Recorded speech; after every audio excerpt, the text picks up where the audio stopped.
कशात मंडळी, आता पाऊस सुरू आहे ना, खिडकीसमोर बसून मस्त पावसाचा आनंद घ्यायचा असेल तर चला मग आपण टॅमॅटो सूप बनवूया. चला कसं बनवायचं ते तुम्हाला मी सांगते. 2 टॅमॅटो घेतलेले, 4-5 लसणाच्या पाकळ्या घेतलेले, चवीनुसार मीठ टाकलेलं आहे, थोडीशी काली मिरी टाकलेली आहे, साखर टाकलेली आहे, थोडीशी मिरची टाकलेली आहे आणि सर्व मस्तपैकी असं बटरमध्ये परतवून घ्यायचं आहे. आणि एकीकडे आपण मिक्सरमध्ये आपल्याला सगळं प्युरी वाटायची आणि याची प्युरी काढायची. मी कशी काढलेली तुम्ही बघू शकता. आणि ज्या टोपात आपण फ्राय केलेलं होतं त्याच टोपात आपल्याला ते मिश्रण सर्व टाकायचं आहे.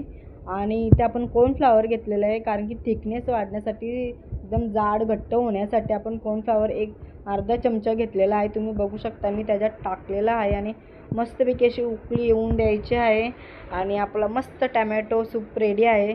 चला मग पाऊस पडतोय, चला पटापट बनवूया. लाईक शेअर सबस्क्राईब करायला विसरू नका. थँक्यू.